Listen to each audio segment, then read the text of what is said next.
হর হর মহাদেব। আদেশ। জয় মা কালী। দেখুন, আমরা প্রতিটা মানুষ আমাদের ইহজীবনে পাস্ট, প্রেজেন্ট, ফিউচার এই নিয়ে কিন্তু জন্মে পৃথিবীতে এসেছি। কিন্তু ব্যাপারটা হচ্ছে যে এই পাস্ট, প্রেজেন্ট, ফিউচার এই তিনটে জায়গাকে কি করে কন্ট্রোল করা যায়। আপনি পূর্বে যা যা কর্ম করে এসছেন সেটা যদি আপনি ঠিক করতে চান, তাহলে কিন্তু আপনার দেবী ত্রিপুরা সুন্দরীর কাছে যেতে হবে। উনি কিন্তু পূর্বের যে কর্মের ফলদাতা, তাত্রী উনি। আচ্ছা, নেক্সট হচ্ছে যে প্রেজেন্ট কর্ম যেটা আপনি করছেন, সেটাকে যদি ঠিক করতে হয় প্রভু গণেশজির কাছে যেতে হবে। আর ফিউচার কর্ম যা যা করবেন ঠিক করে রেখেছেন, সেইগুলোকে যদি ঠিকঠাক করতে হয় তাহলে কার্তিক প্রভুর কাছে যেতে হবে।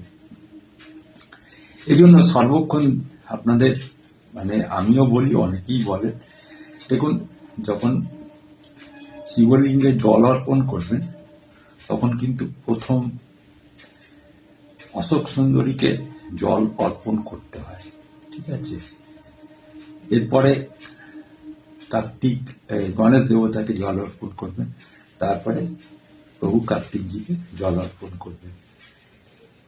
এইবারে ব্যাপারটা হচ্ছে পাস্ট, প্রেজেন্ট, ফিউচারে আপনি যা যা কর্ম করেছেন এগুলো তো ঠিক করলেন, কিন্তু আপনার যে বেসিক কর্ম সেটা কোথায় ঠিক হবে। দেখুন, আংটি পাথর তাবিজ কবচ পরে কিছু হয় না।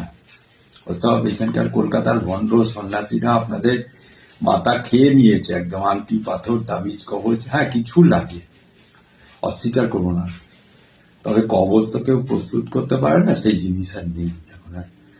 তাহলে আপনার যে জন্ম নক্ষত্রটা আছে, প্রত্যেকটা ব্যক্তি একটা করে জন্ম নক্ষত্র নিয়ে জন্মেছে, এবং সেই জন্ম নক্ষত্রে একটা করে দেবতা আছে, একটা করে গাছপালা আছে, একটা করে ফল পাকড় আছে, একটা করে বস্তু আছে বিভিন্ন রকম। তাহলে আপনাকে আপনার কর্মটাকে যদি ঠিক মতো চালনা করে নিয়ে যেতে হয়, সেই জায়গাটা আপনাদের আগে ঠিক করতে হবে। যেমন মকর রাশিতে শ্রবণা নক্ষত্র আছে। শ্রবণা নক্ষত্রে যে প্রভু আছে, আরাধ্য দেব, তিনি হচ্ছেন স্বয়ং হরি, শ্রী বিষ্ণু। এবার মকর রাশির লোকজন যদি তার উপাসনা করেন, এবং এর সাথে আরো অনেক কিছু রিলেটেড আছে,